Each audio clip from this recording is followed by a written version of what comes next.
Newton's law of cooling देखते हैं। Suppose ये कोई बॉडी है, सपोज ये कोई जनरल बॉडी है ना, ब्लैक बॉडी नहीं है, जनरल बॉडी है जिसका टेम्परेचर हम T मान लेते हैं और इसके सराउंडिंग का टेम्परेचर हम T0 मान लेते हैं। ठीक है, तो emissive power of any general body वो अपन ने क्या निकाला था, emissive power of any body, ये कितना होता था, emissivity E sigma T to the power 4।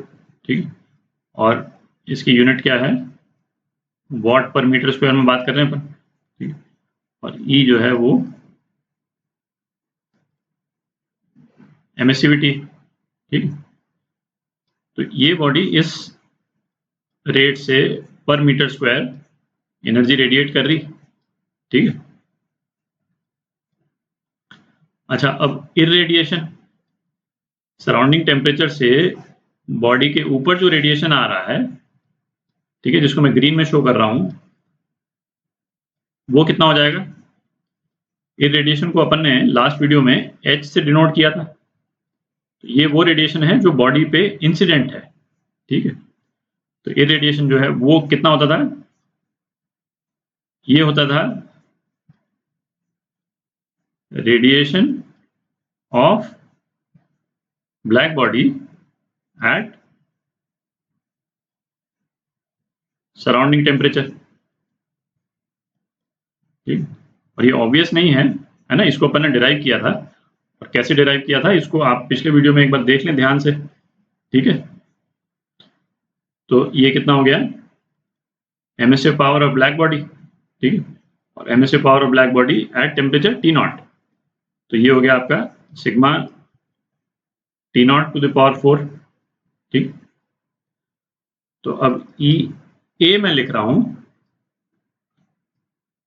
Rate of energy absorbed पर metre square by this body, ये कितना हो जाएगा, अल्फा H, तो ये हो गया alpha sigma T0 to the power 4, और अल्फा क्या था, कोएफिशिएंट ऑफ एब्जॉर्प्शन। ठीक, तो रेट ऑफ एनर्जी लॉस, ठीक है, रेट ऑफ एनर्जी लॉस को मैं डेल्टा E से बोल देता हूं, rate of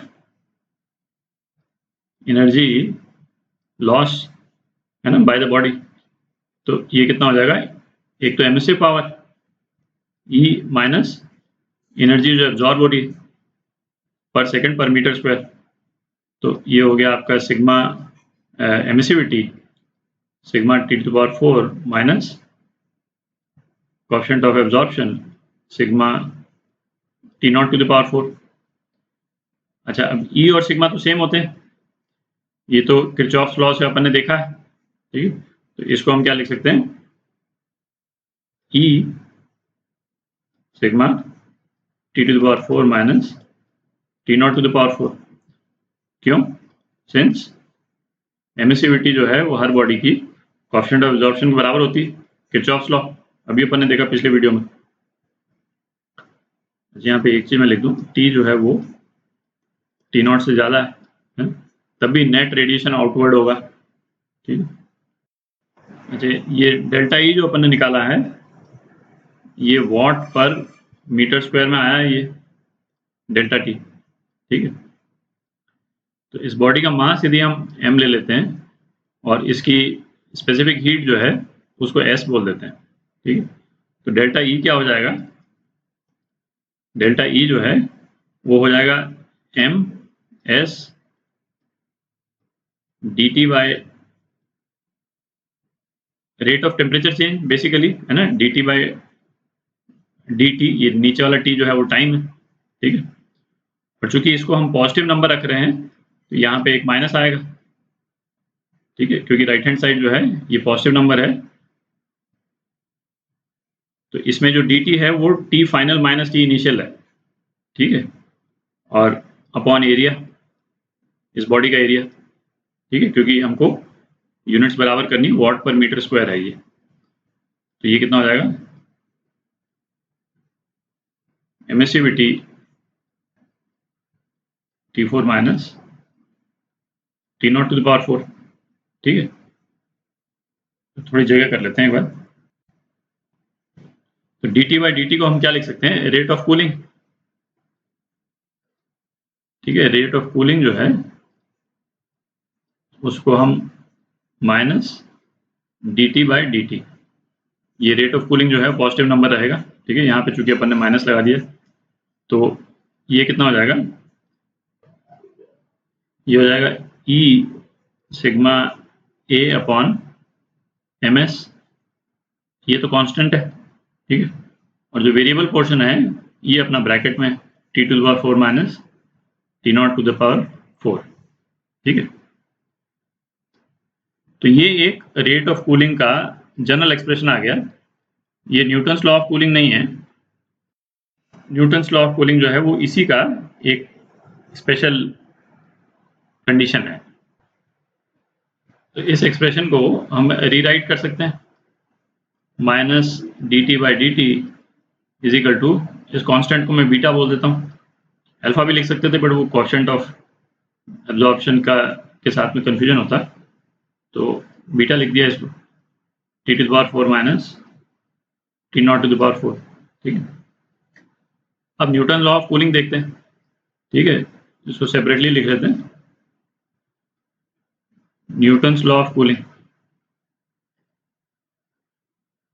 Newton law of cooling क्या बोलता है कि जो रेट ऑफ कूलिंग है माइनस dt बाई dt, मतलब जो रेट ऑफ कूलिंग है वो प्रोपोर्शनल होती है difference in temperature between the body and surrounding, उसके प्रोपोर्शनल होती है, ठीक है।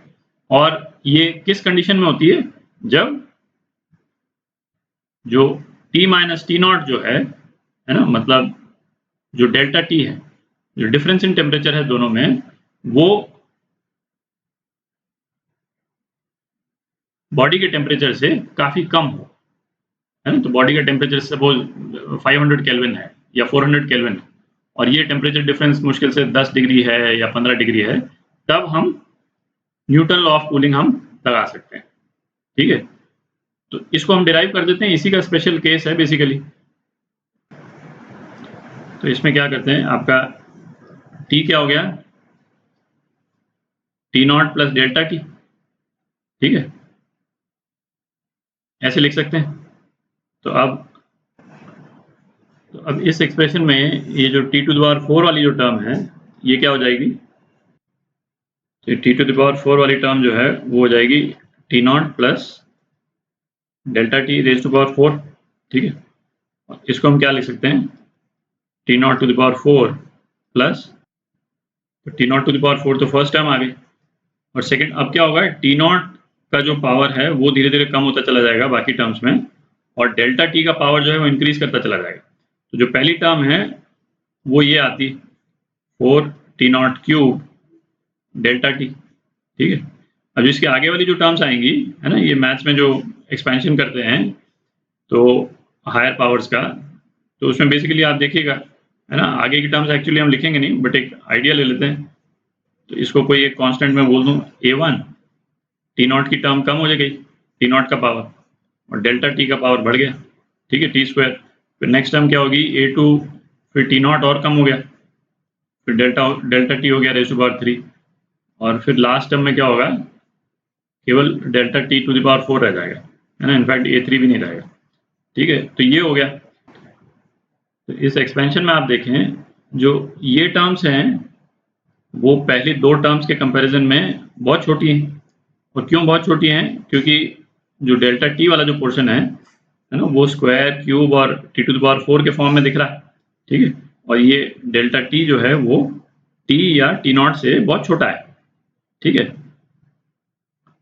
तो इसीलिए इसमें सिग्निफिकेंट टर्म्स जो हैं ये पहली दो ही हैं, तो इन दोनों को ही हम रिटेन करते हैं और बाकी को हम हटा देते हैं। तो ये दो इक्वेशन हो गई अपने पास में, इक्वेशन 1 और 2, ठीक, T टू द पावर 4। तो T⁴ की वैल्यू जो है वो हम यहाँ पे डाल देते हैं, तो T⁴ तो कैंसिल हो जाएगा, तो अपने पास में क्या बच जाएगा, minus dt/dt is equal to 4 beta T⁻³ delta T, और डेल्टा टी को अपन t माइनस T⁻ लिख देते हैं। ठीक, तो ये जो एक्सप्रेशन है ये basically Newton law of cooling को डिनोट कर रहा है। ये अपने को लाना था कि ये पोर्शन तो कांस्टेंट हो गया, जो ये वाला पोर्शन है वो तो कांस्टेंट हो गया, तो अपने पास में जो रिजल्ट है वो क्या आ गया, rate of cooling difference in temperature के प्रोपोर्शनल होती है। ठीक है, और यही न्यूटन लॉ ऑफ कूलिंग का एक्सप्रेशन है। ठीक है, अच्छा सपोज इस बॉडी का टेम्परेचर जो है वो इनिशियल टेम्परेचर Ti है। ठीक है, और ये जो है ऑब्वियसली ये बॉडी कूल कर रही, और किसी भी एक जनरल टाइम t पे यदि टेम्परेचर जो है वो Tf है, तो Tf को निकालते हैं as a function of time. ठीक है, तो ये वाला जो एक्सप्रेशन है इसको यूज करते हैं,